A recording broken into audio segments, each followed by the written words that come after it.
बिस्मिल्लाहिर्रहमानिर्रहीम।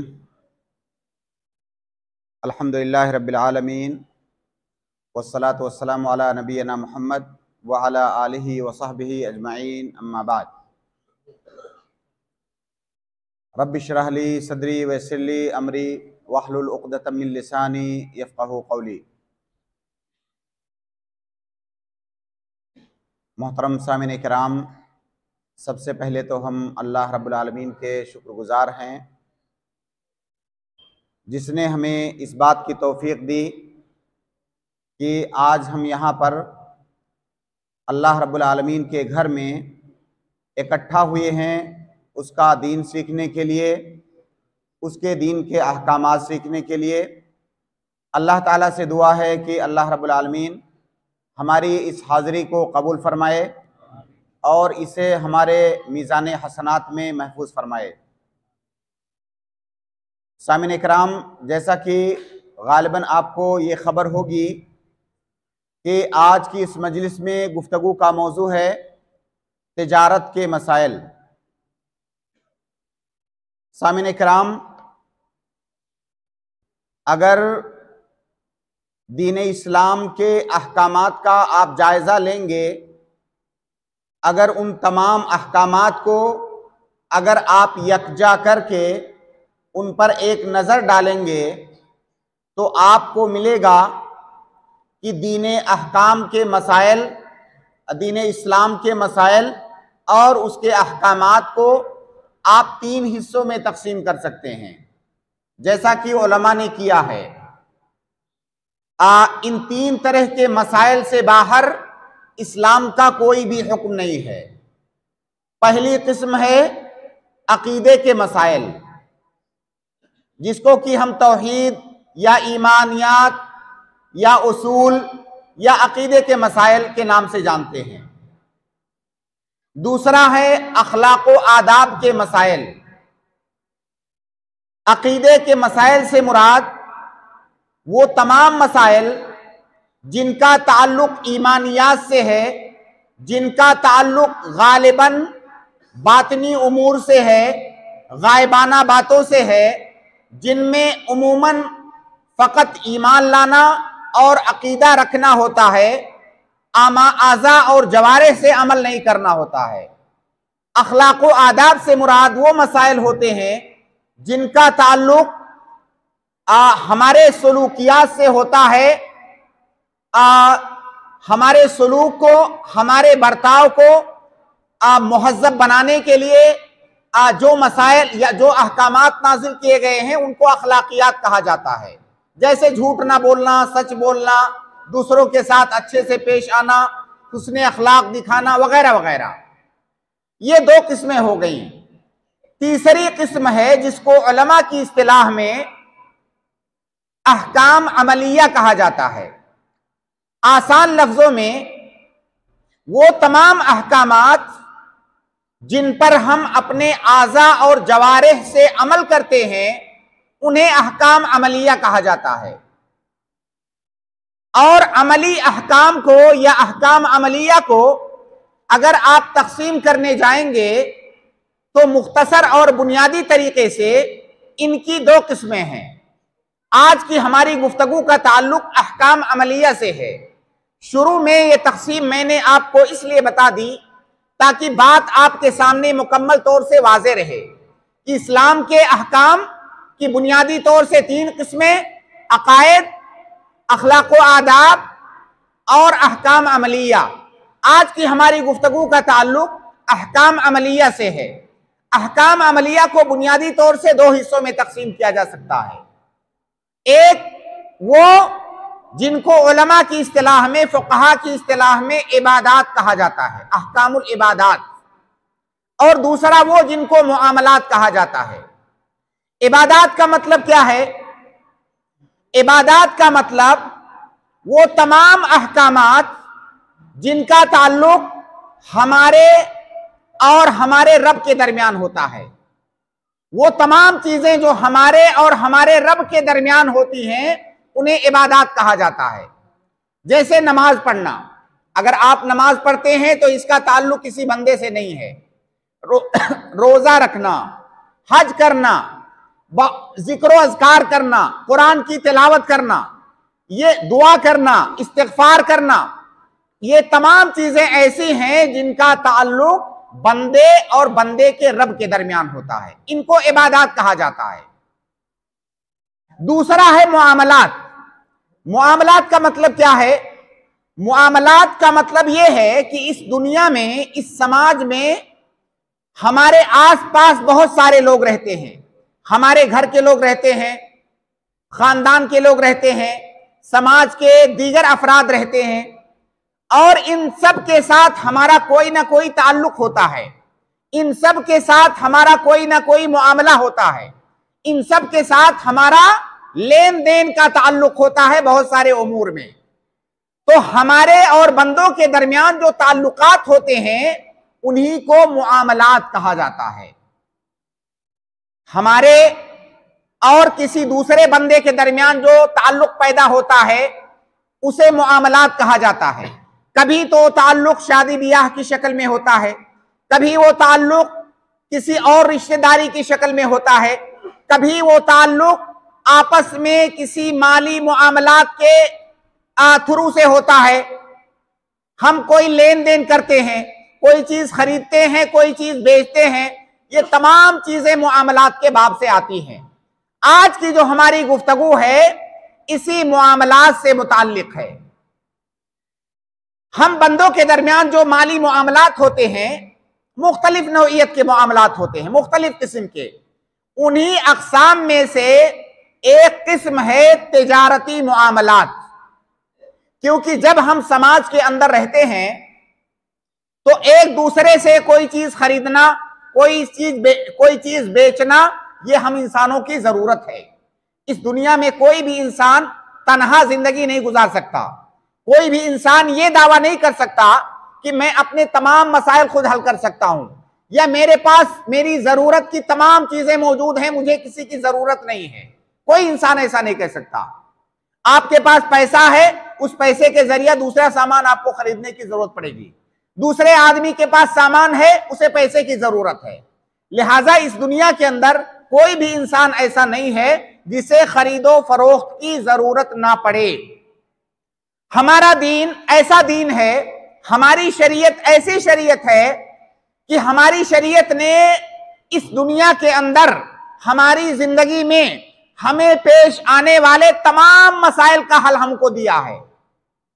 बहुत सारे लोग गलत फहमी की बुनियाद पर यह समझते हैं कि हमारा दीन या हमारी शरीयत नाम है इबादत करने का।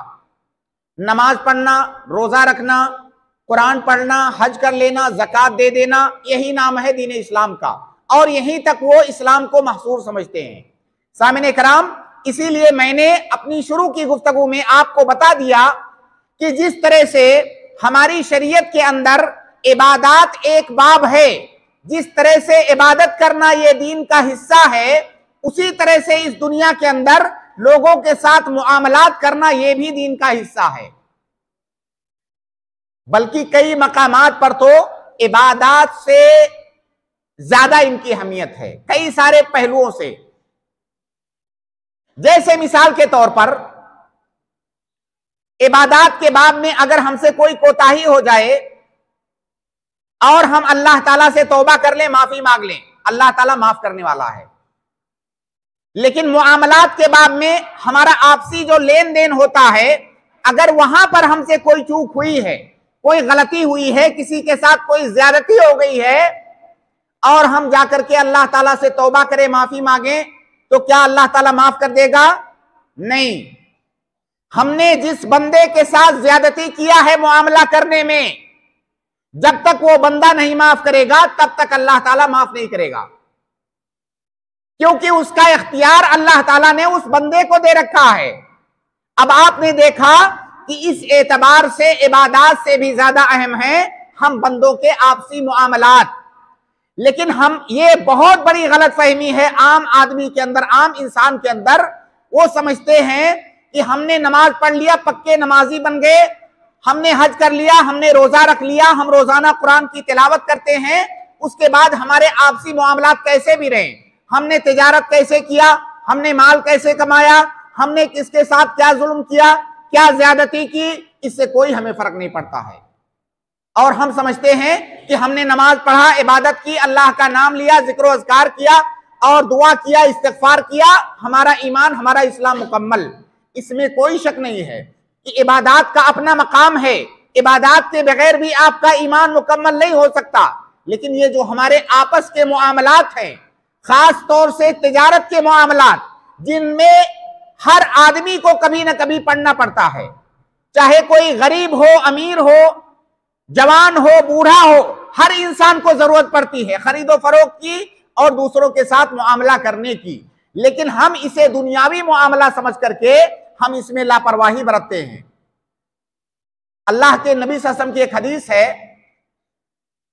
कि लयअतियन्ना अलन्नास ज़मानुन ला युबाली फीहिल मरअु मिन ऐन अखज़ल माल अमिनल हलाल अम मिनल हराम। अल्लाह के नबी सल्लल्लाहु अलैहि वसल्लम ने पेशीन गोई की कि एक जमाना ऐसा आएगा कि उस जमाने में इंसान इस बात की परवाह नहीं करेगा कि माल कहां से लाया है, कहां से कमा करके लाया है, हराम से लाया है कि हलाल से लाया है, पैसा होना चाहिए, कैसा है इसकी कोई परवाह नहीं, पैसा हो कैसा भी हो। ये इस हदीस का मतलब है। आप सोचिए और गौर कीजिए, अपने आसपास देखिए, क्या वो जमाना आ गया है या नहीं आ गया है। सामने कराम, हमारी शरीयत में हलाल माल की बहुत ज्यादा अहमियत है। हमारा ये मौजू नहीं है। देखिए, जो तिजारती मसाइल हैं या जो माली मुआमलात हैं, अभी थोड़ी देर पहले मैं किसी से अर्ज कर रहा था कि इस पर गुफ्तगू करने के लिए महीना चाहिए। हमारा मकसूद वो तमाम मसाइल बताना नहीं है और ना यहां पर मैं बता सकता हूं, ना मैं बता पाऊंगा और ना उतना आप सुन पाएंगे एक मजलिस में। हमारा मकसूद सिर्फ इस नुक्ते को उजागर करना है कि हमारे समाज में माली मुआमलात के सिलसिले में जो बेएतदालियां हैं, जो कोताहियां हैं, जो लापरवाहियां हैं, उनके तई हमें अवेयर होना चाहिए। और हमें यह नहीं समझना चाहिए कि यह दुनियावी मसला है, इसकी कोई अहमियत नहीं है। बसा औकात इबादत से इनकी ज्यादा अहमियत है, जैसा कि अभी मैंने बताया। तो अल्लाह के नबी सल्लल्लाहु अलैहि वसल्लम ने बताया कि एक जमाना ऐसा आएगा कि बंदे को कोई परवाह नहीं होगी माल कहां से आया है। अल्लाह के नबी सल्लल्लाहु अलैहि वसल्लम की एक और हदीस सुनिए कि हलाल माल की क्या अहमियत है। अगर आपने हराम माल कमाया, हराम माल खाया, तो उसका अंजाम क्या होगा। अल्लाह के नबी सल्लल्लाहु अलैहि वसल्लम एक आदमी के बारे में बता रहे हैं कि एक आदमी है, युतीलुस सफर, लंबे सफर पर जाता है, अशअसा अकबर, वो आदमी के बाल परागंदा है, गुबार आलूद है उसका जिस्म। जाहिर है लंबे सफर पर गया है तो वहां पर कोई बन संवर के तो सफर में कोई रह नहीं सकता। सफर में उसके बाल परागंदा हैं, उसका जिस्म गुबार आलूद है। अशअसा अकबर, यरफाउ यदैहि, अपना हाथ उठाता है अल्लाह के सामने और कहता है या रब या रब, यानी दुआ करता है अल्लाह ताला के सामने, ऐ अल्लाह मेरी फला दुआ है, मेरी फला हाजत है, कबूल कर ले। आप गौर कीजिए कि अल्लाह के नबी सल्लल्लाहु अलैहि वसल्लम ने 4 चीजों का जिक्र किया यहां। एक आदमी सफर पे है, सफर की हालत में दुआ ज्यादा कबूल होती है, जैसा कि अल्लाह के नबी सल्लल्लाहु अलैहि वसल्लम की हदीस में है। एक आदमी परागंदा हाल है, यानी परेशान हाल है, परेशान हाल आदमी की दुआ ज्यादा कबूल होती है, जैसा कि अल्लाह के नबी सल्लल्लाहु अलैहि वसल्लम ने फरमाया, या कुरान के अंदर भी जैसा कि जिक्र है। इसी तरह से वो आदमी अल्लाह के सामने अपना हाथ उठाता है। हाथ उठाना ये दुआ के आदाब में से है, हाथ उठाकर दुआ करने से दुआ ज्यादा कबूल होती है। इसी तरह से वो आदमी कहता है या रब, दुआ करने का सबसे बेहतरीन सेगा है या रब, क्योंकि जब आप या रब कहते हैं इसका मतलब होता है कि आप अल्लाह को करीब जान रहे हैं। तो 4 असालीब ऐसे इख्तियार किया है वो इंसान की, चारों दुआ की कबूलियत के लिए असबाब हैं, यानी दुआ की कबूलियत के तमाम वसाइल उसने इख्तियार किया है। आगे सुनिए अल्लाह के नबी सल्लल्लाहु अलैहि वसल्लम क्या कहते हैं कि उस आदमी ने दुआ की कबूलियत के चारों असबाब को इख्तियार किया, तमाम वसाइल को इख्तियार किया। उसके बाद वो दुआ करता है। अल्लाह के नबी सल्लल्लाहु अलैहि वसल्लम कहते हैं कि वह मतअमुहु हराम, उसका खाना हराम है, वह मशरबुहु हराम, उसका पीना हराम है, वह मलबसुहु हराम, जिस्म पर जो लिबास है वो हराम है, हराम माल से आया है, वह गुज़िया बिल हराम, उसका जिस्म जो है हराम माल से पला हुआ है। फअन्ना युस्तजाबु लहू, ऐसे आदमी की दुआ कहां कबूल होगी? आप बताइए कि वो आदमी जिसने दुआ की कबूलियत के तमाम असबाब इख्तियार किए, हर तरह से उसने कोशिश किया कि उसकी दुआ कबूल हो, उसकी दुआ कबूल क्यों नहीं हो रही है? क्योंकि उसने हराम माल कमाया है। आप बताइए, हर आदमी अपने आप से पूछे कि क्या आप ये चाहेंगे कि आप जो नमाजें पढ़ते हैं वो नमाजें कबूल ना हो, आप जो दुआएं करते हैं वो दुआएं कबूल ना हो? कौन ऐसा मुसलमान है जो इस बात को अंगेज करेगा कि मैं कोई दुआ करूं और मेरी दुआ कबूल ना हो? अल्लाह के नबी सल्लल्लाहु अलैहि वसल्लम ने आपको बता दिया है कि अगर आप हराम माल खा रहे हैं, अगर अपने जिस्म को हराम माल से पाल रहे हैं, तो इस बात का इम्कान है कि आपकी दुआएं कबूल ना हो। आज हम शिकायत करते हैं, पूरी उम्मत मुस्लिमा शिकायत करती है कि दुनिया में मुसलमान परेशान हाल हैं, सब दुआ कर रहे हैं, अल्लाह की मदद नहीं आ रही है, हमारी दुआएं कबूल नहीं हो रही हैं। क्या हमने कभी असबाब पर गौर किया है? क्या हमने गौर किया है कि कहीं ऐसा तो नहीं कि पूरी उम्मत या उम्मत के बेशतर अफराद हराम खोरी के अंदर मुलव्वस हैं? कहीं ऐसा तो नहीं कि इसलिए हमारी दुआएं कबूल नहीं हो रही हैं? अल्लाह ताला, अल्लाह के नबी सल्लल्लाहु अलैहि वसल्लम कहते हैं कि वालिदैन की दुआ बच्चों के बारे में कबूल होती है, बच्चों की दुआ अपने वालिदैन के बारे में कबूल होती है। वालिदैन दुआ कर रहे हैं, दुआएं कबूल नहीं हो रही हैं, बच्चे दुआ कर रहे हैं, बच्चों की दुआएं कबूल नहीं हो रही हैं। क्या सबब है? कभी हमने गौर किया? कहीं ऐसा तो नहीं कि हमारा खाना पीना पहनना हराम है? सामिन कराम, इसलिए ये बात बहुत ज्यादा अहमियत की हामिल है कि हमारा माल कहां से आ रहा है, हराम से आ रहा है कि हलाल से आ रहा है। तो सबसे पहली बात जो मैं बताना चाहता हूं वो ये कि इस पुरफितन दौर के अंदर जहां हर इंसान नफसी नफसी में है, हाय हाय लगी हुई है, हर इंसान को माल चाहिए, दौलत चाहिए, इस दौलत के होड़ में जब आप माल कमाने जाएं, कोई बिजनेस करना चाहें, दुकान खोलना चाहें, कोई कारोबार करना चाहें, कोई नौकरी करना चाहें, कहीं से कोई माल कमाना चाहें, एक थोड़ी देर के लिए एक घड़ी ठहर करके आप ये सोच लीजिए कि ये जो मैं करने जा रहा हूं क्या ये हलाल है या हराम है? अगर आपकी समझ में नहीं आ रहा है तो अपने आसपास किसी आलिम दीन से आप पूछिए। और आप ये मत समझिए कि हराम और हलाल का जानना ये सिर्फ उलमाए दीन पर वाजिब है।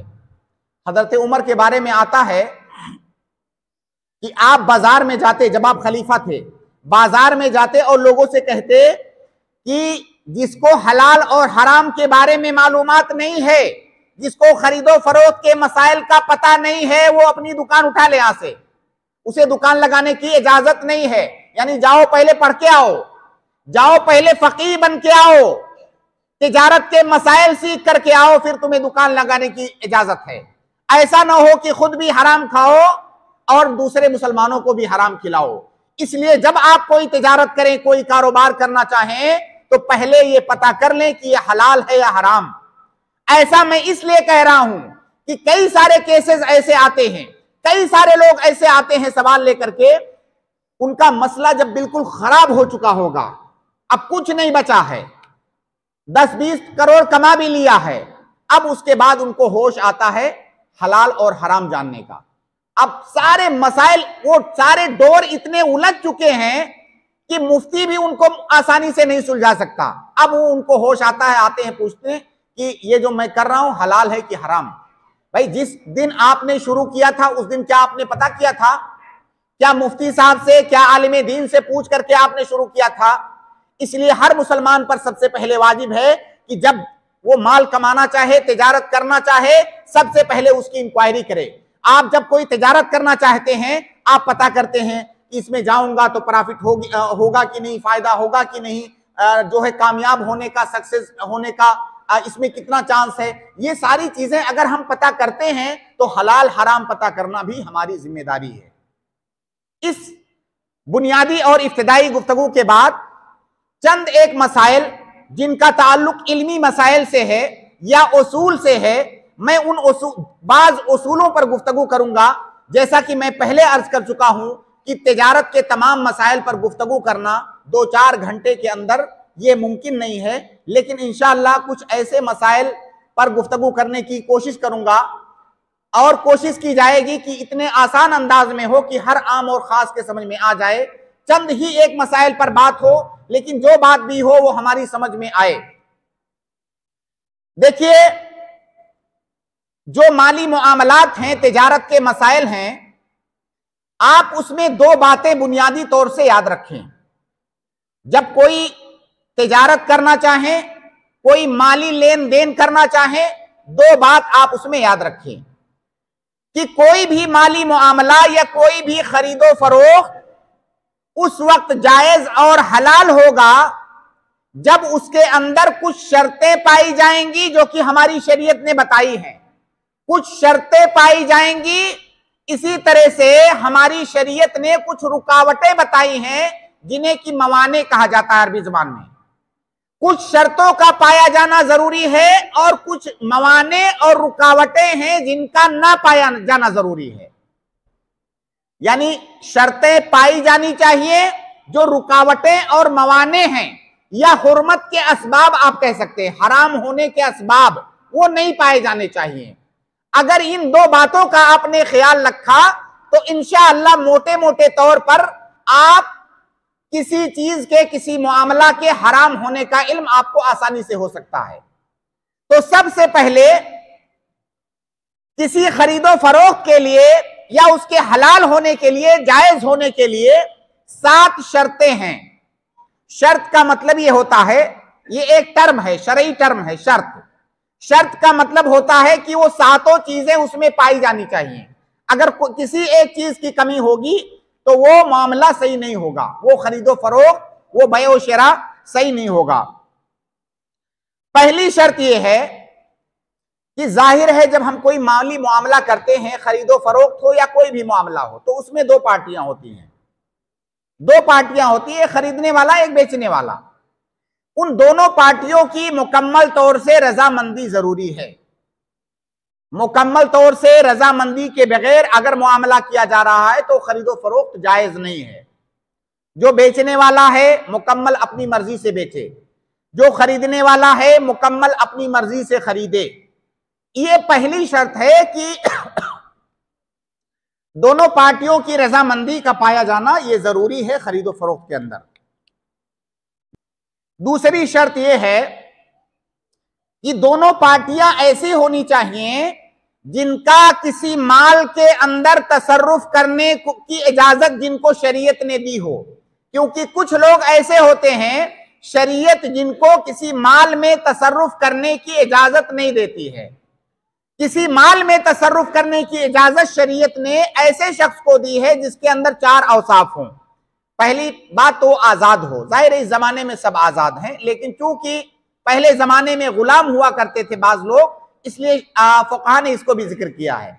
आदमी आजाद हो, दूसरे नंबर पर आदमी बालिग हो, तीसरे नंबर पर इंसान आकिल हो, चौथे नंबर पर इंसान रशीद हो यानी होशमंद हो। ऐसा ना हो कि वो बेवकूफ टाइप का हो।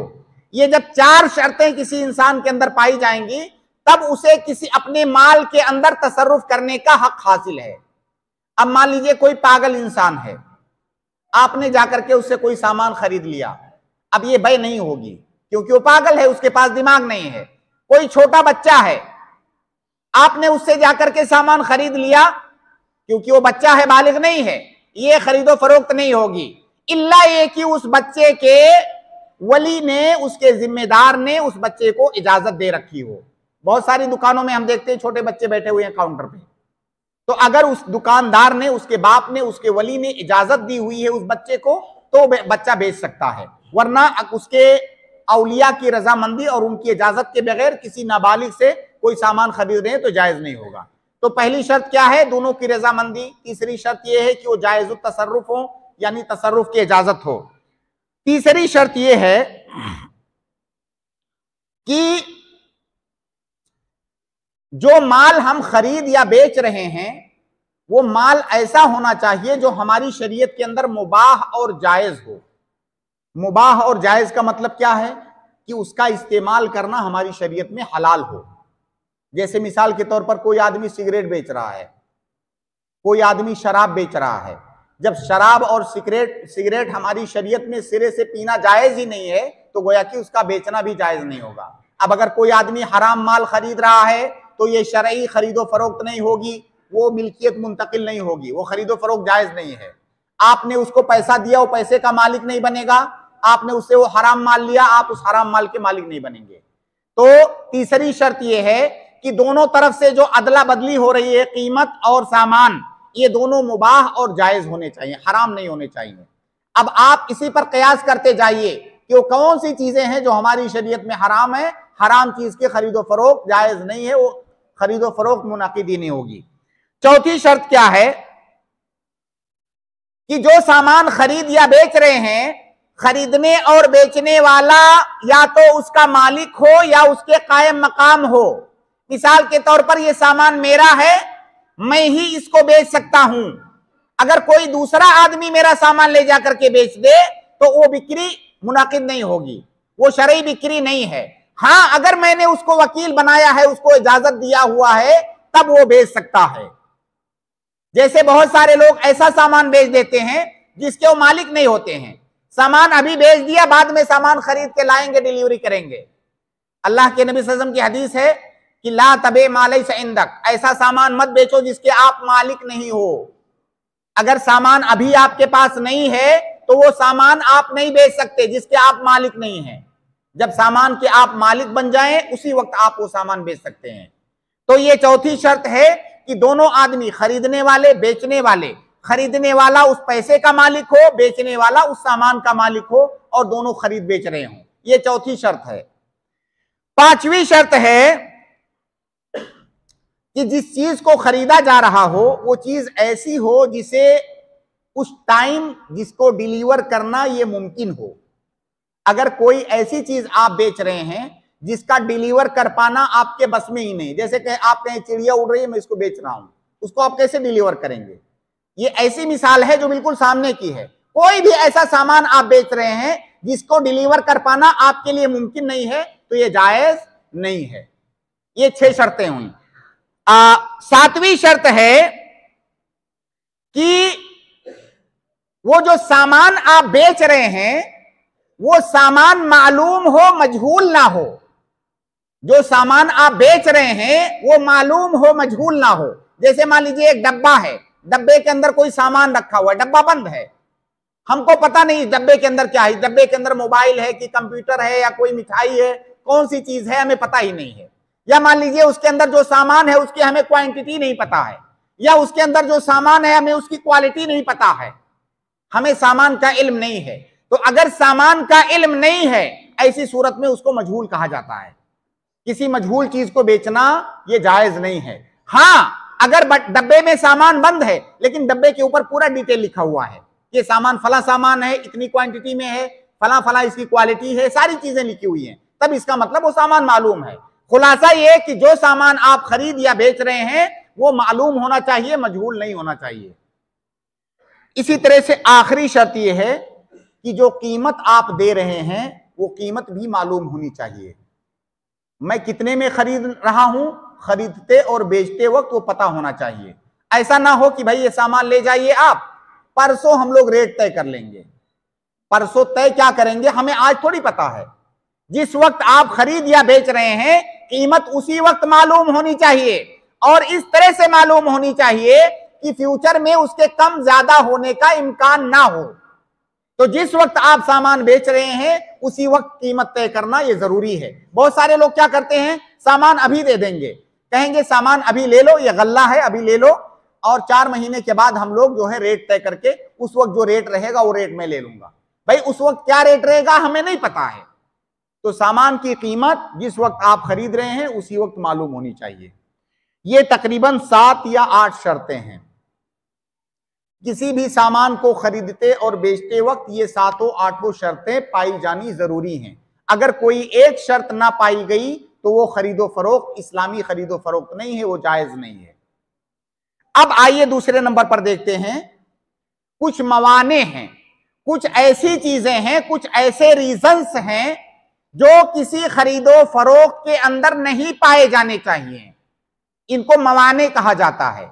अगर उनमें से कोई एक पाया गया तो वो खरीदो फरोख्त हराम और नाजायज है। मुझे मालूम है कुछ बातें ऐसी आ रही हैं जो इल्मी इस्तिलाहात हैं, लेकिन इससे ज्यादा आसान अंदाज में पेश कर पाना उर्दू में शायद मुमकिन ना हो, इसलिए आप थोड़ी सी कोशिश करें, इंशाअल्लाह समझना आसान होगा। कुछ 4 चीजें ऐसी हैं कि किसी भी खरीदो फरोख्त के अंदर अगर वो पाई गई तो हराम होंगी। पहली चीज ये, जिसका जिक्र पहले भी आ चुका है, कोई ऐसा सामान जिसको आप खरीद रहे हैं उस सामान का ऐन ही मुहर्रम है, यानी वो सामान बजाते खुद हराम है। जैसे मैंने मिसाल दिया शराब, जैसे मान लीजिए मुर्दार गोश्त, वो सामान ही हराम है हमारी शरीयत में, उसका इस्तेमाल करना ही हराम है। तो पहला सबब है किसी मुआमले, किसी खरीदो फरोख्त के हराम होने के लिए कि वो सामान ही हराम हो। जैसे शराब, मिसाल के तौर, बहुत सारे सामान हैं, तो ये पहला सबब है। दूसरा सबब है कि उस खरीदो फरोख्त के अंदर गरर या जहालत हो, जो अभी मैंने थोड़ी देर पहले जिक्र किया। अगर सामान के अंदर गरर है, जहालत है, जहालत मतलब पता नहीं है, क्या है पता नहीं, ब्लाइंड है, या कीमत के अंदर गरर या जहालत है, तो वो खरीदो फरोख्त जायज नहीं है। चौथा माने या चौथा सबब है किसी मुआमले के अंदर सूद का होना, रिबा जिसको कहते हैं अरबी में। किसी मुआमले के अंदर अगर सूद है तो वो मामला हराम है, नाजायज है। चौथा सबब है कोई भी ऐसी चीज जो वसीला बने, सबब बने सूद का, या सबब बने गरर और जहालत का। ये 4 असबाब ऐसे हैं बुनियादी तौर से, इन्हीं 4 असबाब की वजह से कोई मामला, कोई खरीदो फरोख्त हराम होता है। तो पहले मैंने 7 शुरूत का जिक्र किया, इसको आप याद रखें। उसके बाद मैंने 4 मवाने का जिक्र किया जो किसी मामला के हराम होने के असबाब हैं। ये इतनी चीजें अगर आदमी याद रखे और जब कोई भी मामला करने जाए तो देखे कि क्या इसके अंदर इनमें ये सारी शर्तें पाई जा रही हैं, क्या ये जो सारे मवाने हैं या असबाब हुर्मत हैं, क्या ये चीजें इसके, क्या इन चीजों से मामला खाली है। अगर उसका दिल मुतमईन हो जाए उसके बाद वो खरीदो फरोख्त कर सकता है। सामिने कराम, जैसा कि मैं बार बार ये बात कह रहा हूं कि सिर्फ फकत मैं उसूल आपको बताने की कोशिश कर रहा हूं, इन एक एक नुक्ते के बहुत सारी तफसीलात हैं जिनमें ना तो जाने की गुंजाइश है ना तो जाने का वक्त है। अब इसके बाद मैं चाहूंगा कि सूद से मुताल्लिक कुछ बातें मैं आपके सामने, और कुछ ऐसे जदीद मामलात जो हमारे और आपके समाज और मुआशरे के अंदर आज पाए जा रहे हैं और बहुत सारे आम और खास किस्म के लोग उसके अंदर मुलव्वस हैं, उसका जिक्र किया जाए। पहली बात तो आप ये समझ लें, मैंने जैसा कि अर्ज किया कि किसी खरीदो फरोख्त के लिए, किसी माली मुआमला के हराम होने के लिए एक सबब है सूद। किसी खरीदो फरोख्त के अंदर अगर सूद पाया गया, किसी मुआमला के अंदर अगर सूद पाया गया तो हराम है। सूद की हुर्मत इतनी बड़ी है, आप एक लाइन में उसको ऐसे समझें कि इस दुनिया के अंदर जितने भी मुआमलात पाए जाते हैं, हराम चीजें इस दुनिया के अंदर, उन तमाम चीजों में सूद की हुर्मत सबसे ज्यादा है, अलल इतलाक। बाज उलमा ने लिखा है कि जिस तरह से इबादत के बाब में शिर्क बहुत खतरनाक गुनाह है या सबसे खतरनाक गुनाह है, उसी तरह से मुआमलात के बाब में सूद से बड़ा गुनाह कोई नहीं है, अलल इतलाक। अगर किताब व सुन्नत के नुसूस का आप जायजा लेंगे जो सूद के बारे में वारिद हुई हैं, आपके रोंगटे खड़े हो जाएंगे। आज की इस दुनिया में हमारे चारों तरफ सूद फैला हुआ है, बहुत सारे लोग जाने अनजाने में उसमें मुलव्वस हो रहे हैं। वल्लाह, अगर कोई सूद के सिलसिले में जो वईद आई हुई है उसको पढ़े तो कोई भी मामला करने से पहले वो 100 बार सोचेगा, 100 बार जानने की कोशिश करेगा कि कहीं इसमें सूद तो नहीं है। ये इतना खतरनाक गुनाह है। अल्लाह के नबी सल्लल्लाहु अलैहि वसल्लम की एक हदीस है कि सूद के बहुत सारे दरवाजे हैं, सूद के 73 या 70 दरवाजे हैं, अल्लाह के नबी सल्लल्लाहु अलैहि वसल्लम ने जिक्र किया। उनमें दरवाजे से मुराद यहां कैटेगरीज हैं, सूद की बहुत सारी कैटेगरीज हैं। उनमें सबसे छोटी कैटेगरी सूद की ये है कि कोई आदमी अपनी मां से जिना करे। आप बताइए, जिसके बारे में कोई इंसान सोच भी नहीं सकता, सोच के उसको घिन महसूस होगी। सूद का जो सबसे कमतर दर्जा है उस गुनाह से खतरनाक है।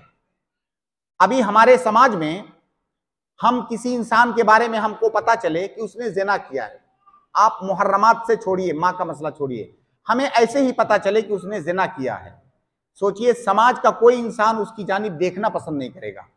लेकिन हमारे मोहल्ले में, हमारे पड़ोस में, हमारे घर में एक इंसान रहता है जो रात दिन सूद का मामला करता है, उसके बारे में हम कुछ भी नहीं सोचते, हमें कोई परवाह नहीं होती है। लेकिन अगर कोई इंसान वो गुनाह, जबकि सूद खाना उस गुनाह से बड़ा गुनाह है, जैसा कि अल्लाह के नबी सल्लल्लाहु अलैहि वसल्लम ने बताया। इसी तरह से एक सहाबी हैं, वो कहते हैं कि मैं अगर 30 बार जिना कर लूं तो मेरे नजदीक ये कमतर है, अहवन है, मेरे नजदीक ये आसान है बनिस्बत इस बात के कि मैं 1 दिरहम सूद का खा लूं। 1 दिरहम अगर मैं सूद का खा लूं तो ये ज्यादा खतरनाक है बनिस्बत इसके कि मैं 30 बार जिना कर लूं। सही सनद से साबित है। अल्लाह ताला कुरान करीम के अंदर कहता है सूद के बारे में कि अगर सूद खाने से तुम फ़इल्लम तफ़अलू फ़अदनू बिहर्बिन मिनल्लाहि व रसूलिही, अगर सूद खाना नहीं छोड़ सकते तो अल्लाह और उसके रसूल से जंग करने के लिए तैयार हो जाओ, जंग का ऐलान कर दो। सूद खाना गोया कि अल्लाह और उसके रसूल से जंग करना है। कौन हम में से है जो अल्लाह और उसके रसूल से जंग करने के लिए रेडी है? बताइए, अल्लाह ताला से कौन बंदा है जो जंग करेगा? अब आप सोचिए कि आपके समाज और मुआशरे में कितने ऐसे लोग हैं जिन्होंने अल्लाह से जंग का ऐलान कर रखा है। ऐसा समाज और मुआशरा क्या कभी कामयाब हो सकता है? क्या ऐसा कोई फर्द कामयाब हो सकता है जिसने अल्लाह और उसके रसूल से ऐलान जंग किया हुआ हो? सूद की वो हुर्मत है, अगर सिर्फ उसके हुर्मत के बारे में जो नुसूस वारिद हुई हैं, अगर सिर्फ उसे बयान किया जाए तो घंटों लगेगा। बस सिर्फ एक लाइन में इतना समझिए कि दुनियावी मुआमलात में सूद से बड़ा कोई गुनाह नहीं है। और सूद का मसला, सूद के अलावा जो दीगर माली हराम मुआमलात हैं, जैसे गरर और जहालत का मसला है या और दूसरे मसाइल हैं, उन मसाइल में हमारी शरीयत ने कई जगह पर जो है आसानियां रखी हैं। लेकिन सूद का मसला एक ऐसा मसला है कि अगर सूद के अंदर, अगर किसी मामले के अंदर सूद का शायबा भी पाया जाए, शायबा, शक पाया जाए, अगर वो वसीला और जरिया बन रहा हो सूद तक जाने का, तो हमारी शरीयत उसको हराम करार देती है। यानी डायरेक्ट वो सूद नहीं है, लेकिन वो मुस्तकबिल में, फ्यूचर में जरिया और सबब बन सकता है वो मामला, उसको भी हमारी शरीयत ने हराम करार दिया है। सूद के मसले में मैंने जितना सेंसिटिव पाया अपनी शरीयत को, दुनियावी मामलात में किसी भी मामले के अंदर इतना सेंसिटिव नहीं है। लेकिन हमारी क्या पोजीशन है? कोई मसला नहीं है, मतलब जैसे ऐसे लगता है जैसे कुछ हुआ ही नहीं है, और पूरे समाज और मुआशरे में सूद के मसाइल फैले हुए हैं। सूद की कई एक किस्में हैं, मैं उन अक़साम में भी नहीं जाऊंगा। देखिए 7:30 बजने वाले हैं। सूद की कई एक अक़साम हैं, उन तमाम अक़साम के साथ सूद हराम है। मैं चंद एक मसाइल का जिक्र करूंगा जो हमारे समाज में फैला हुआ है। हमारी माएँ और बहनें भी यहां पर मौजूद हैं, जैसा कि बताया गया।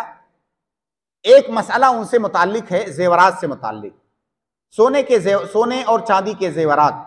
अभी बहुत ज्यादा ये सवाल आता है और बहुत ज्यादा मार्केट में एक मसला फैला हुआ है कि बहुत सारे लोग जो मान लीजिए मिडिल क्लास के लोग कह सकते हैं, जिनके पास एक बड़ी रकम इकट्ठा नहीं होती है, जब उनको जेवर खरीदना होता है तो सोनार के पास जाते हैं। सोनार की तरफ से ऑफर होता है कि आप थोड़ी थोड़ी रकम हमारे पास जमा करते रहिए हर महीने, जब एक बड़ी रकम हो जाएगी इतने दिन बाद आप आइएगा, उस दिन जो सोने की कीमत होगी उस कीमत से हम आपको सोना दे देंगे। और ऐसा किया जा रहा है, ऐसा हो रहा है। क्या मैं सही कह रहा हूं? ऐसा होता है या नहीं? आप लोग के यहां होता है कि नहीं ऐसा? सोनार के यहां लोग पैसा जमा करते रहते हैं, जब बड़ी रकम हो जाएगी तो सोनार आपको सोना देगा। ऐसा हो रहा है, बहुत सारे लोग करते हैं। ये हराम है, ये सूद है। सोने और चांदी के बारे में अल्लाह के नबी सल्लल्लाहु अलैहि वसल्लम ने फरमाया कि अद्दाहबु बिद्दाहबे यदम बियदिन, मिथलम बिमिथलिन यदम बियदिन। अगर सोना या चांदी आप खरीद रहे हैं, वल फिद्दतु बिल फिद्दति यदम बियदिन, सोना या चांदी आप खरीद बेच रहे हैं तो हाथ के हाथ होना चाहिए, तकाबुज जिसको कहते हैं। अगर आप पैसा देकर के सोना ले रहे हैं, एक हाथ से पैसा दीजिए, दूसरे हाथ से सोना लीजिए, आप उसको उधार नहीं रख सकते। अब आप बताइए कि कितनी बड़ी तादाद है हमारे समाज में जो इसमें मुलव्वस है, ये सूद है। इसी तरह से एक मसला और होता है, हम पुराना सोना लेकर के गए, बहुत सारे लोग हैं जो पुराने जेवरात को बदलते हैं। सोनार के पास पुराना सोना लेकर के गए, हमको नया जेवर चाहिए। औरतों के साथ ज्यादा ये मामला होता है, तो इसलिए हमारी माएं और बहनें इसको गौर से सुन लें और आज ही से तहैया कर लें कि हम मुस्तकबिल में कभी भी इसमें दोबारा मुलव्वस नहीं होंगे। आप पुराना सोना लेकर के गए सोनार के पास, आपका 100 ग्राम का सोना जेवर है, पुराना जेवर, आपको नया चाहिए। जाहिर है सोनार तो आपको 100 ग्राम नहीं देगा, नया सोना वो 100 ग्राम कभी नहीं देगा। उसने बनाया है, मेहनत किया है, डिजाइन है, क्या क्या है उसमें, वो आपको 100 ग्राम के बदले 90 ग्राम देगा, 80 ग्राम देगा, बहरहाल वो कम करके देगा। अब आप क्या करते हैं कि आपने 100 ग्राम सोना सोनार को दिया, उससे 80 ग्राम लिया नया सोना। ये हराम है, ये सूद है। जैसे कि मैंने अभी हदीस पढ़ा आपके सामने, उबादा इब्न सामित की रिवायत है कि अगर सोने को सोने से बेच रहे हैं तो बराबर होना चाहिए, कम ज्यादा नहीं होना चाहिए। इसमें पुराने और नए की कोई कैद नहीं है कि पुराना है और नया है तो कम ज्यादा हो सकता है, और ये मामला भी हो रहा है। इसका आसान इलाज और इसका आसान हल ये है कि आप पुराने सोने को पहले बेच दीजिए, सोनार से पैसा ले लीजिए, पैसा आपके पास आ गया जेब में, अपने हाथ में ले लीजिए। याद रखिए, ऐसा नहीं कि सिर्फ कागज पे हिसाब कर दिया, पैसा उससे ले लीजिए, सोनार से पैसा आपके पास आ गया, अब उससे नए सिरे से दूसरा मामला कीजिए। अब बताइए ये नया सोना है, इसकी क्या कीमत है, अब मैं इसको खरीदना चाहता हूं या चाहती हूं। आसान तरीका है, कौन इसको नहीं कर सकता है, लेकिन हम थोड़ी सी तन आसानी की उसमें आकर के हम सूद के अंदर मुलव्वस हो जाते हैं। इसी तरह से सूद के मसाइल में से वो मसाइल जो जिनका ताल्लुक सूद से है और हमारे समाज में फैले हुए हैं, उन्हीं में से एक EMI का मसला है। आज की इस दुनिया में हमारे समाज में खास तौर से बहुत सारे घरेलू सामान, फ्रीज है, वॉशिंग मशीन है, कूलर है, AC है, दुनिया भर के सामान जो घरेलू इस्तेमाल की चीजें होती हैं, अक्सर लोग उसको EMI पर खरीदते हैं। मोबाइल खरीदते हैं, लैपटॉप खरीदते हैं, गाड़ियां खरीदते हैं, कार बाइक, EMI पर। EMI में क्या अभी सिस्टम होता है जिसको अरबी में बैउ तक़सीद कहा जाता है, किस्तों पर सामान खरीदना। किस्तों पर क्या होता है कि आपने कोई सामान खरीदा, उसकी जो कीमत है आप उसको 10 किस्तों में, 15 किस्तों में भरेंगे, सामान आपको अभी डिलीवर कर दिया जाएगा। और आपके साथ वो दुकान वाला एक एग्रीमेंट करेगा कि अगर कोई किस्त आपने टाइम से नहीं भरा, हर किस्त का एक टाइम होगा, अगर कोई किस्त आपने इंस्टॉलमेंट जो है वो टाइम से नहीं भरा तो आपको जुर्माना देना होगा। ये सरासर सूद है। अगर इस शर्त के साथ आपने किस्त पर सामान खरीदा तो ये सूद है। सूद इसलिए है, ये सूद इसलिए है कि आपने जब सामान खरीद लिया, सामान ले लिया और आपके जिम्मा उस दुकानदार का जो है कर्ज है, अब वो दुकानदार आपको मोहलत दे रहा है और इस मोहलत के बदले में आपसे ज्यादा कीमत ले रहा है, तो ये सूद है। इसी को सूद कहा जाता है। अज़्ज़ियादा फ़िद्दैन साबित फ़िद्दिम्मा, फ़ुक़हा की इस्तिलाह में कहते हैं। तो और ये भी हो रहा है। अब बहुत सारे लोग क्या कहते हैं कि भाई हम EMI पर सामान खरीद लेंगे, लेकिन हम कोई भी किस्त जो है डिले नहीं करेंगे, हम टाइम से भर देंगे, हम टाइम से भर देंगे, कोई मसला नहीं, हमको सूद नहीं देना पड़ेगा। ये भी हराम है, इसलिए कि जरूरी नहीं है कि जब आप सूद देंगे तभी वो हराम होगा। आपने सूद पर एग्रीमेंट किया हुआ है, उस एग्रीमेंट के साथ खरीदना ही जायज नहीं है। इसलिए आज के तारीख में मेरे इल्म के हद तक कोई ऐसी कंपनी नहीं होगी EMI की जो आपको 0% सूद के साथ आपको सामान दे। वो आपके एग्रीमेंट में ये शर्त, ये कंडीशन जरूर लिखती है कि अगर आपने मिस किया तो आपको ज्यादा देना होगा। तो इस शर्त के साथ खरीदना जायज नहीं है। इसलिए कोई सामान खरीदना हो तो आप नकद और कैश खरीदिए। आप सस्ते के चक्कर में मत रहिए। पैसा नहीं है तो अभी मत खरीदिए। जरूरी थोड़ी है बाइक खरीदना, कार खरीदना, जरूरी नहीं है फ्रिज खरीदना, नहीं है, सब्र कीजिए, जब हो जाएगा तब खरीदिएगा। अब दुनिया के चक्कर में सूद जैसे खतरनाक मामले के अंदर आप मुलव्वस हो रहे हैं।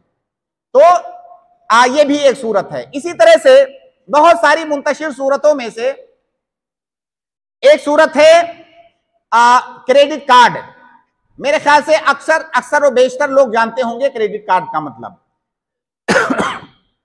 एक होता है डेबिट कार्ड और एक क्रेडिट कार्ड। डेबिट कार्ड आमतौर से जिसको हम एटीएम कार्ड बोलते हैं। डेबिट कार्ड में क्या होता है कि आपका अकाउंट होता है, आपके अकाउंट में पैसा जमा होता है, ऑलरेडी पैसा आपका अकाउंट में जमा होता है। आप एटीएम में गए, आप बैंक में गए या आप मार्केट में गए, आपने अपने उसी पैसे को इस्तेमाल किया जो आपके अकाउंट में जमा है। क्रेडिट कार्ड में ऐसा नहीं होता है। क्रेडिट कार्ड में आपके अकाउंट में कोई पैसा नहीं होता है। बैंक आपको एक कार्ड बना करके देता है, उसका अलग अलग उसकी लिमिट होती है। जिस तरह आप अमीर हैं, गरीब हैं, उस तरह से उसकी लिमिट होती है। मान लीजिए आपने 50,000 का क्रेडिट कार्ड लिया, आपके अकाउंट में कोई पैसा नहीं है, आपको कोई पैसा नहीं देना है अभी। अब उस क्रेडिट कार्ड को आप इस्तेमाल कर सकते हो, एटीएम से पैसा निकाल सकते हो, आप मार्केटिंग कर सकते हो ऑनलाइन, आप कहीं दूसरी जगह इस्तेमाल कर सकते हो। अब ये जो 50,000 आप इस्तेमाल करोगे, गोया कि बैंक वाला आपको कर्ज दे रहा है और उसके बाद एक टाइम लाइन होगा, 1 महीना, 2 महीना, 4 महीना, जो भी हो, एक टाइम लाइन होगा। उसी टाइम लाइन के अंदर आपको ये पैसा जो 50,000 आपने इस्तेमाल किया है इसको पे करना होगा। अगर आपने उस टाइम पर पे नहीं किया तो आपको इतना % इजाफी रकम देना होगा।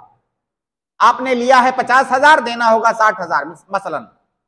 अब ये जो इजाफी रकम आप दे रहे हो यही सूद है, क्योंकि कायदा है कि कुल्लु कर्दिन जर्रा नफ़अन फहुव रिबा। आपने कर्ज लिया है 50,000, पे कर रहे हैं 60,000, यही सूद है। लिहाजा क्रेडिट कार्ड की जो मौजूदा शक्लें हैं वो जायज नहीं है, हराम है। अब अगर कोई आकर के यहां कहता है कि भाई मैं क्रेडिट कार्ड लूंगा लेकिन मैं किस्तें जो है वो उसको जो मुझे भरना है मैं टाइम से भर दूंगा, मैं टाइम लाइन क्रॉस नहीं करूंगा, तो मैं सूद में कहां जाऊंगा? उसका जवाब भी वही है जो मैंने अभी थोड़ी देर पहले दिया कि आप हराम मामले पर एग्रीमेंट कर रहे हैं, साइन कर रहे हैं, वो हराम है। जरूरी नहीं है कि जवाब दोगे तभी हराम होगा। आपने उस पर एग्रीमेंट किया, रजामंद हुए, यही हराम है। लिहाजा खुलासा ये कि मौजूदा दौर में क्रेडिट कार्ड की जितनी भी शक्लें हैं सब हराम और नाजायज हैं। हमारी शरीयत में हराम चीज सिर्फ एक सूरत में हलाल होती है। हराम के हलाल होने की सिर्फ एक शक्ल है, आदमी के पास ऐसी मजबूरी हो कि वो जिंदगी सरवाइव नहीं कर सकता किसी भी सूरत में। मजबूरी का मतलब बहुत सारे लोग हमारे यहाँ क्या समझते हैं कि मजबूरी का मतलब यह है कि मेरे पास बाइक है, मुझे कार चाहिए, मजबूरी है मेरी। मेरे पास बंगला नहीं है, छोटा सा घर है, मुझे बंगला चाहिए, अब पैसा नहीं है, मेरी मजबूरी है बंगला लेना। भाई लग्जरी लाइफ ये मजबूरी नहीं है। मजबूरी ये है कि आपके पास रोटी नहीं है, नहीं खाओगे तो मर जाओगे। मजबूरी ये है कि आपके तन पे कपड़ा नहीं है। मजबूरी ये है कि आपके सर पे छत नहीं है, बारिश में भीग रहे हो, ये मजबूरी है। लग्जरी लाइफ मजबूरी नहीं है। तो अगर आपके पास कोई ऐसी मजबूरी है तो क्रेडिट कार्ड आप ले सकते। क्रेडिट कार्ड ही नहीं, कोई भी हराम। भाई मजबूरी में तो मैदा खाना जायज है, जैसा कि सूरह माइदा के अंदर वजाहत है इसकी। तो मजबूरी में हराम खाना जायज है, लेकिन वो कौन सी मजबूरी? वो मजबूरी नहीं जिसे आपने अपने दिमाग में बना रखा है। मजबूरी वो जिसको शरीयत मजबूरी कहती है। अब अगर किसी ऐसे मुल्क में है जहां पर हुकूमत आपको क्रेडिट कार्ड लेने के लिए मजबूर कर रही है, कुछ ममालिक हैं ऐसे, हिंदुस्तान नहीं है उनमें से, तो वहां पे आप क्रेडिट कार्ड लीजिए। जैसे कि मिसाल के तौर पर बैंक का मसला है, बैंक के मसले को भी मुख्तसर समझ लेते हैं। हमारे यहां जितने भी बैंक हैं सब सूदी बैंक हैं। आप बैंक से कर्ज लोगे, आपसे वो सूद लेगा। बैंक के अंदर आप पैसा डिपॉजिट करोगे, वो आपको सूद देगा। पूरा कारोबार सूद पर चल रहा है। हमारी शरीयत में सूद की कोई गुंजाइश नहीं है। मतलब खुले तौर पर दो टोक में इन सूदी बैंकों में अकाउंट खोलने की, उनके साथ मुआमला करने की कोई भी गुंजाइश नहीं है असल हुक्म के अंदर। लेकिन बैंक में अकाउंट खोलना आपकी मजबूरी है। आपको यहां रहना है, यहां सरवाइव करना है, मुल्क का कानून है, मुल्क का निजाम है कि आप इतने से ज्यादा रकम अपने घर में कैश की शक्ल में नहीं रख सकते। अगर आप रखोगे तो गैर कानूनी है। तो जाहिर है आपकी मजबूरी है, आपको मुल्क के निजाम पर, कानून पर अमल करना है। अब गोया कि बैंक में अकाउंट खोलना आपकी मजबूरी है। अगर किसी के पास ये मजबूरी ना हो, मान लीजिए किसी के पास इतना ज्यादा पैसा नहीं है कि वो गैर कानूनी दायरे में चला जाएगा, ब्लैक मनी हो जाएगी उसकी, तो उसको फिर इजाजत नहीं होगी। अगर आपकी मजबूरी है तो बैंक में मजबूरी की सूरत में अकाउंट खोलना जायज हुआ। अब आपने बैंक में अकाउंट खोला तो बैंक से जाहिर है सूद की रकम आएगी, सूद की रकम आएगी। ये भी एक तफसील तलब मसला है कि वो जो सूद की रकम आपको मिल रही है बैंक से, इंटरेस्ट की रकम, उसको आप क्या करें। मुख्तसर 2 लाइन में जवाब उसका ये है, बगैर तफसील में जाए हुए, क्योंकि इसके तफसील के लिए कम से कम 15-20 मिनट चाहिए।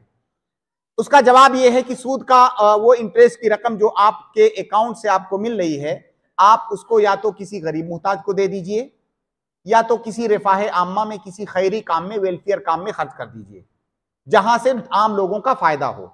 खुलासा ये कि उसको किसी भी ऐसी जगह पर आप इस्तेमाल नहीं कर सकते जिससे आपका निजी फायदा होने वाला है, क्योंकि आपने उसे हराम तरीके से हासिल किया है, और हराम तरीके से जो माल आप हासिल किए हैं वो आपके लिए जायज नहीं है। आपके मन में यह सवाल आ सकता है कि जब वो हराम है तो दूसरे के लिए कैसे हलाल हो गया।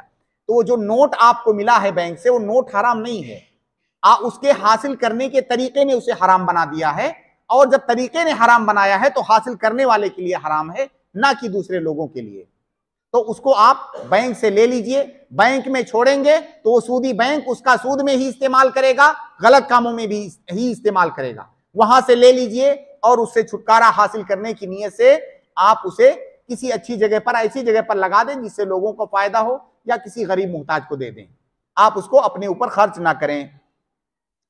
इसी तरह से जो मसाइल हमारे समाज में अभी फैले हुए हैं बहुत सारे, उन्हीं मसाइल में से एक मसला है, आजकल नौजवान माशाल्लाह, बहुत सारे नौजवान दिन भर मोबाइल में लगे रहते हैं वो शेयर खरीदने में।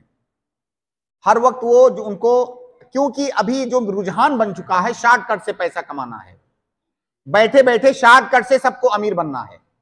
अब वो शेयर खरीदते हैं कंपनियों के, बहुत सारी कंपनियां हिंदुस्तान में भी, इंटरनेशनल कंपनियों में भी वो शेयर खरीदते हैं। अगर किसी कंपनी में आप शेयर खरीदना चाहते हैं, उसके लिए 3 बातों का ध्यान रखें, बगैर तफसील में जाए हुए। यहां पर भी हम तफसील में नहीं जा सकते। 3 चीजें सिर्फ आप चेक करें उस कंपनी के अंदर। आप ये चेक करें कि वो कंपनी जिस चीज का कारोबार कर रही है वो हलाल है कि नहीं, जैसा कि मैंने शुरू में बयान किया कि वो सामान हलाल होना चाहिए।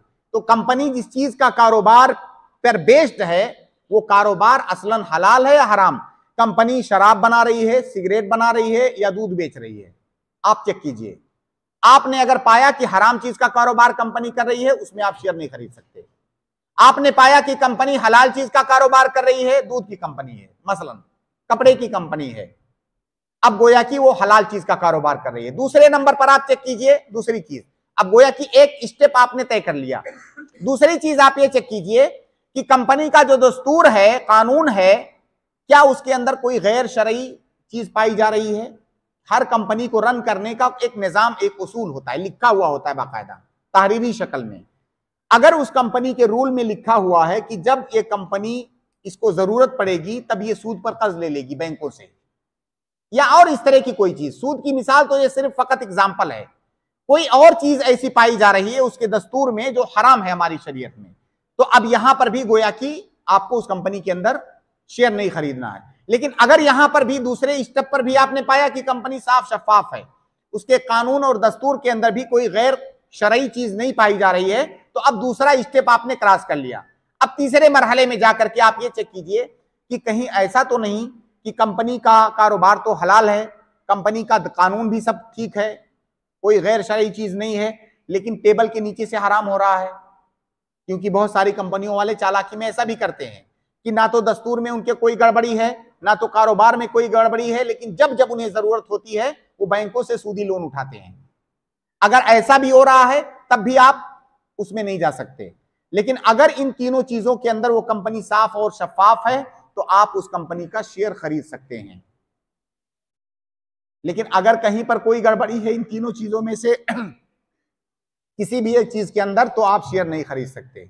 बहुत सारे लोग आपको, उलमा टाइप के लोग, उलमा नहीं उलमा टाइप के लोग, ये बताते हुए मिलेंगे कि अगर कंपनी का जो कैपिटल है उस कैपिटल में सिर्फ 33% सूद है, या 1/3 से कम सूद है, 25% सूद है, तो आप ले सकते हो।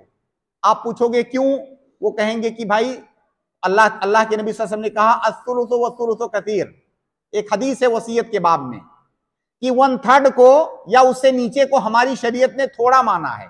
तो सूद थोड़ा है, हराम थोड़ा है, हलाल ज्यादा है, इसलिए आप उस कंपनी में शेयर ले सकते हो।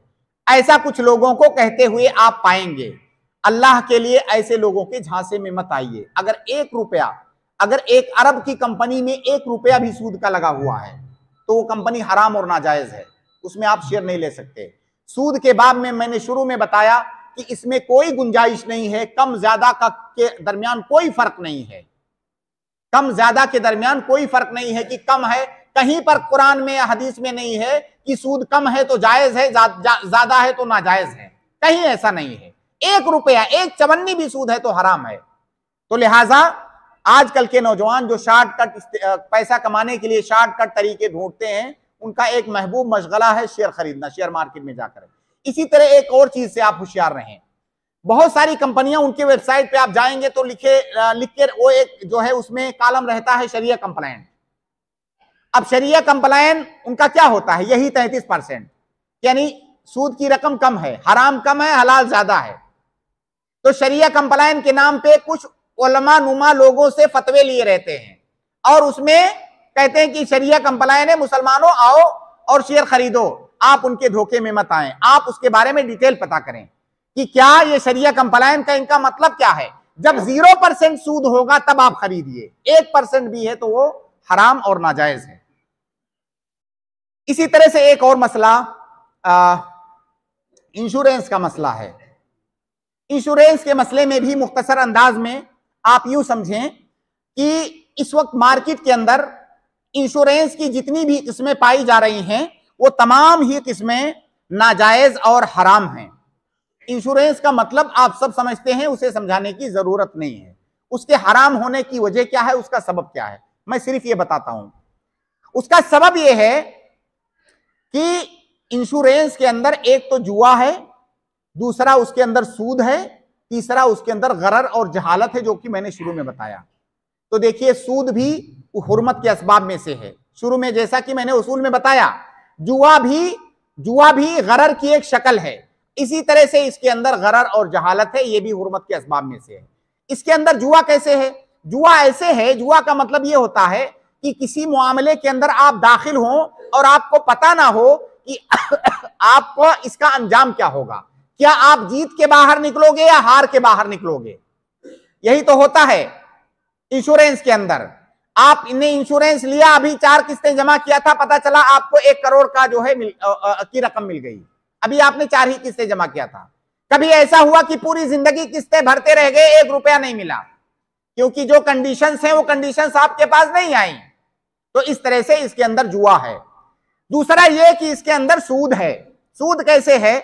आप ये जो पैसे जमा कर रहे हैं किसकी शक्ल में, इंश्योरेंस कंपनी को जो प्रीमियम भर रहे हैं आप, अगर पैसे को पैसे से बदला जा रहा है तो यदम बेयदिन होना चाहिए, हाथ के हाथ, जैसा कि मैंने शुरू में बताया। अब ये पैसा जो किस्तें आप भर रहे हैं, इसके बदले में पैसा आपको बाद में मिलेगा, तो हाथ के हाथ कहां हुआ? इसको रिबन नसिया कहा जाता है। नसिया एक किस्म है सूद की, तो इसके अंदर सूद की एक किस्म पाई गई। दूसरी किस्म रिबल फज्ल है सूद की, वो भी इसके अंदर पाई जाती है। वो ये है कि पैसे को पैसे से बदल रहे हो तो जिस तरह से जो है हाथ के हाथ होना चाहिए, उसी तरह से बराबर होना चाहिए। मैं आपको 10 रुपया दे रहा हूं तो आप भी मुझे 10 रुपया दीजिए। 10 के बदले में 11 नहीं ले सकता मैं। यहां पे क्या होता है, किस्त में हो सकता है किस्तें, आपने इंश्योरेंस की किस्तें 10,000 भरी हो और आपको 10 लाख मिल जाए, तो ये बराबर तो नहीं हुआ, ये तो कम ज्यादा हुआ। तो बहरहाल इंश्योरेंस की जितनी भी शक्लें हिंदुस्तान में पाई जा रही है, पूरी दुनिया के अंदर, हिंदुस्तान में सिर्फ नहीं, वो तमाम नाजायज हैं। आप इंश्योरेंस सिर्फ वहीं पर ले सकते हैं जहां पे आपकी मजबूरी है। मजबूरी वो जो मैंने बताया शुरू में कि आपको यहां रहना है तो यहां के कानून के तहत अमल करना है। आपको फला चीज का, जैसे गाड़ी है, रोड पे नहीं जा सकते, आपको इंश्योरेंस लेना है, तो ऐसी जगह पर गुंजाइश है, बाकी जगहों पर आप नहीं ले सकते। अजान का वक्त बिल्कुल करीब है, इसलिए मैं अपनी गुफ्तगू यहीं ख़त्म करता हूँ।